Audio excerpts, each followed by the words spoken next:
Durante años, el fútbol femenino europeo tuvo un dueño indiscutible. Un club que parecía inalcanzable, una referencia que marcaba el ritmo de toda una generación. Pero algo ha cambiado. Lo que antes era una persecución hoy empieza a parecer una sucesión de poder cuidadosamente ejecutada.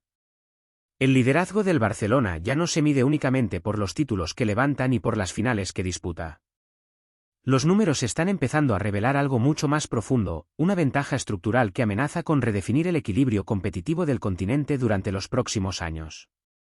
Y aquí aparece la gran pregunta que muchos todavía no se atreven a formular abiertamente: ¿estamos viendo simplemente al mejor equipo de Europa, o el nacimiento de una era en la que el resto de gigantes deberá aprender a perseguir nuevamente al Barça?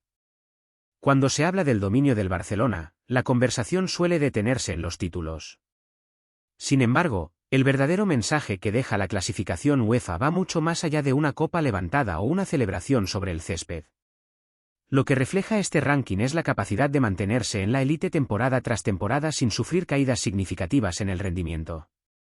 La diferencia que el conjunto azulgrana ha construido respecto a sus principales perseguidores no nació en una sola campaña.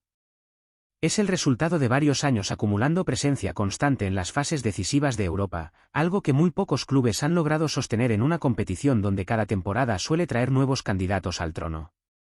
Lo más llamativo es que esta ventaja comienza a transformarse en una barrera competitiva. Mientras algunos gigantes europeos intentan reconstruirse, renovar plantillas o recuperar protagonismo internacional, el Barcelona parece haber encontrado una estabilidad deportiva que le permite mirar el presente sin dejar de preparar el futuro. Pero si el liderazgo azulgrana parece cada vez más sólido, la verdadera historia comienza cuando observamos lo que está ocurriendo detrás de sus perseguidores. Porque algunos de los clubes llamados a desafiar al Barça enfrentan ahora una realidad mucho más compleja de lo que reflejan sus nombres y su historia.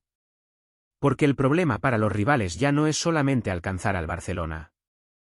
El verdadero desafío es evitar que la distancia siga creciendo mientras el mapa del poder europeo empieza a cambiar silenciosamente. Durante mucho tiempo, la élite del fútbol femenino europeo estuvo formada por varios gigantes capaces de intercambiar golpes en igualdad de condiciones. Sin embargo, la fotografía actual muestra una realidad diferente. El Barcelona continúa avanzando mientras varios de sus principales competidores atraviesan procesos de transición que generan más preguntas que respuestas.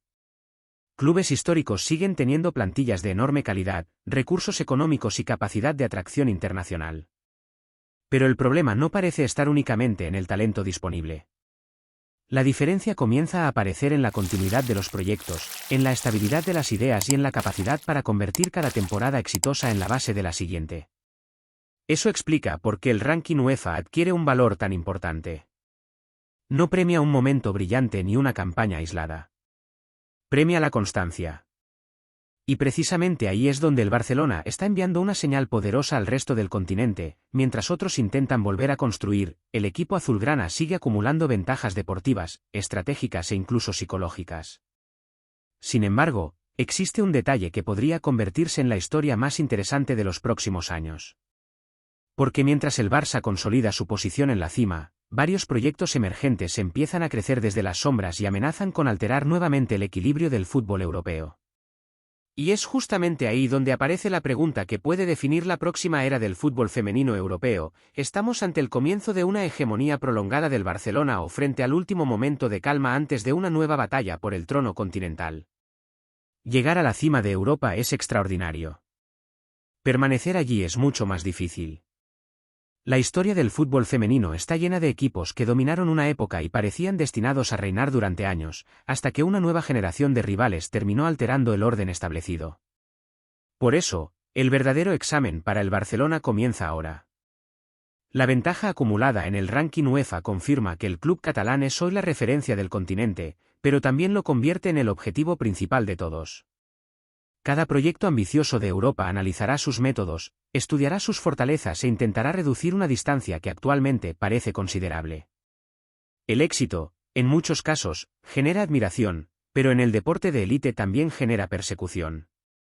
Mientras tanto, la evolución de clubes emergentes y el crecimiento de las grandes ligas nacionales prometen aumentar la competitividad en los próximos años. Inglaterra continúa fortaleciendo su estructura, Alemania mantiene su capacidad de producción de talento y Francia sigue buscando recuperar el protagonismo que alguna vez ejerció en Europa. La batalla por el liderazgo está lejos de haber terminado. Lo que sí parece claro es que el Barcelona ha dejado de ser únicamente un campeón. Hoy representa el modelo que todos intentan alcanzar. Y cuando un equipo se convierte en la medida con la que se compara el resto del continente, deja de disputar únicamente partidos. Empieza a definir una era. El ranking UEFA no solo refleja quién ganó más recientemente. Refleja quién está construyendo algo capaz de resistir el paso del tiempo. Y en este momento, ningún club europeo transmite más sensación de control, estabilidad y continuidad que el Barcelona. La gran incógnita ya no es quién domina el presente. La pregunta que marcará los próximos años es si alguien será capaz de desafiar seriamente el futuro que las azulgranas parecen estar construyendo.